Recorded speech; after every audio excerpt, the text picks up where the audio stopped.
పరిపాలనా రాజధానిగా విశాఖపట్నాన్ని ఎందుకు వద్దన్నారో టీడీపీ అధినేత చంద్రబాబు నాయుడు చెప్పాలని రాష్ట్ర పశుసంవర్ధక శాఖ మంత్రి సిదిరి అప్పలరాజు డిమాండ్ చేశారు. శ్రీకాకుళం జిల్లా పలాసలోని ప్రగతి భవన్లో సమావేశంలో ఆయన పాల్గొన్నారు. విశాఖలో ఎన్నో వనరులున్నాయని, అంతర్జాతీయ స్థాయి సౌకర్యాలున్నాయని చెప్పారు. విశాఖ రాజధాని అయితే ఎన్నో పరిశ్రమలు వచ్చి ఉద్యోగ ఉపాధి అవకాశాలు లభించేవని అన్నారు. 2018లో Chandrababu MP performance appraiser index పుస్తకం విడుదల చేశారని, అందులో శ్రీకాకుళం, విజయనగరం జిల్లాలు వెనుకబడ్డాయని ఆయన చెప్పారని గుర్తు చేశారు. ఆయన ముఖ్యమంత్రిగా ఉన్న హయాంలో ఉత్తరాంధ్రను ఎందుకు అభివృద్ధి చేయలేకపోయారని ప్రశ్నించారు. ఉత్తరాంధ్ర అభివృద్ధికి వైసీపీ ప్రభుత్వం చిత్తశుద్ధితో కృషి చేస్తే ప్రతిపక్షాలు అడ్డుపడ్డాయని అన్నారు. అమరావతి పేరిట చంద్రబాబు రియల్ ఎస్టేట్ వ్యాపారం చేశారని విమర్శించారు. ఒక దృఢమైనటువంటి సంకల్పంతో విశాఖపట్నాన్ని ఎగ్జిక్యూటివ్ క్యాపిటల్ గా అనౌన్స్ చేయడం జరిగింది. This is the philosophy behind that. ఎందుకు విశాఖపట్నం ఎగ్జిక్యూటివ్ క్యాపిటల్ కావాలి అంటే సింపుల్ లాజిక్ ఇది. ఎందుకు అమరావతి రైతులు అంత గొడవ చేస్తా ఉన్నారు? Why the people from Amaravati area so frustrated? ఎందుకు అంత గొడవ చేస్తున్నారు? మీరు ఒకసారి ఆలోచించుకోండి. పాత్రికేయ మిత్రులు, ఉత్తరాంధ్ర ప్రజలందరూ కూడా దీన్ని ఆలోచించండి. చంద్రబాబు గారు అక్కడ రాజధాని అనౌన్స్ చేశారు. రాజధాని అనౌన్స్ చేశారని చెప్పేదానికంటే కూడా అమరావతి పేరిట ఒక పెద్ద రియల్ ఎస్టేట్ వెంచర్ అని అనౌన్స్ చేశాడు ఆయన.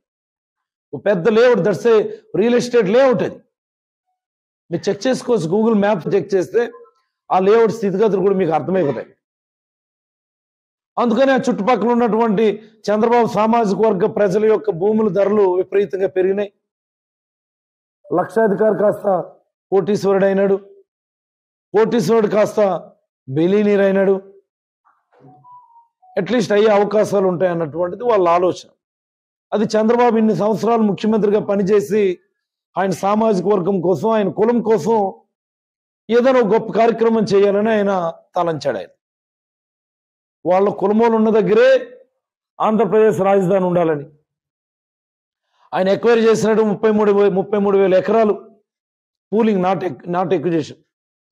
ఆయన పూల్ చేసినటువంటి 33,000 ఎకరాలు ప్రభుత్వ భూములు, అంటే అటవీ భూములు అవి ఇవి కలిపి ఒక 20,000 ఎకరాలు, మొత్తంగా 55,000 ఎకరాల్లో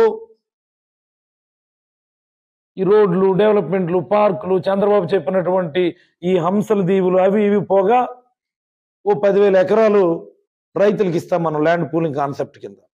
ఎంటైర్ 10,000 ఏకర్స్ చంద్రబాబు కులమోలకు అప్పచెప్తాం మనం డెవలప్ చేసి. ప్రభుత్వ అవసరాల కోసం ఒక 5,000 ఎకరాలు మిగులుతుంది. అంటే రేపు పొద్దున్న అక్కడ ఎవరైనా ఒక ఇంచు భూమి కొనాలన్నా చంద్రబాబు సామాజిక వర్గం వాళ్ళ దగ్గరే కొనాలా? ఎవరైనా ఏదో ఒక ఆర్గనైజేషన్ పెట్టాలి అంటే చంద్రబాబు కులం వాళ్ళ దగ్గర భూమి కొనే పెట్టాలా? అంటే ఎంటైర్ క్యాపిటల్ ఏరియా అంతా కూడా చంద్రబాబు సామాజిక వర్గం చేతిలో బందీలుగా ఉండాలా? చంద్రబాబు కులపోల చేతిలోనే రాజధాని మొత్తం కూడా బందీగా చిక్కుకోవాలా అన్నటువంటి ఒక చంద్రబాబు దురాలోచన. ఎందుకు మేము దానికి ఒప్పుకోవాలా?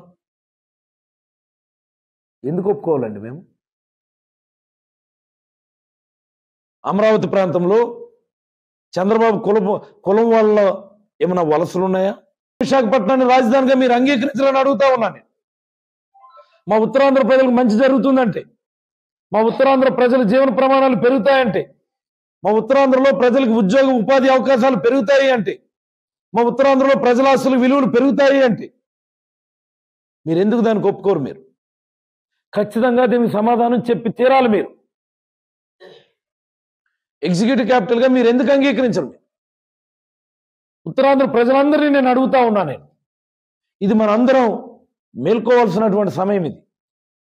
ఇది మనందరం కూడా ఆలోచించాల్సినటువంటి సమయం. ఇది ఉత్తరాంధ్రలో యువకులందరూ కూడా నడుము బిగించాల్సినటువంటి సమయం. ఇది ఉత్తరాంధ్రలో ఉన్నటువంటి ప్రతి అక్క చెల్లెమ్మ కూడా, ఉత్తరాంధ్రలో ఉన్నటువంటి ప్రతి విద్యావంతుడు కూడా, ఉత్తరాంధ్రలో ఉన్నటువంటి ప్రతి మేధావి కూడా దీన్ని తీవ్రంగా ఆలోచించాల్సినటువంటి సమయం వచ్చింది.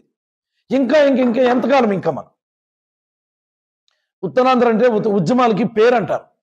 దేనికి ఉద్యమాలు జరిగినాయి ఇక్కడ? ఎవరి వల్ల ఉద్యమాలు జరిగాయి ఇక్కడ? దేనికి ఉద్యమాలు చేసాం? మనం ఖచ్చితంగా ఆలోచించాలి. దీన్ని రాజకీయ కోణంలోకి మార్చేస్తున్నాడు చంద్రబాబు. వైఎస్ఆర్ కాంగ్రెస్ పార్టీ నిర్ణయం ఇది, తెలుగుదేశం పార్టీ నిర్ణయం ఇది అని చెప్పి మార్చేస్తా ఉన్నాడు.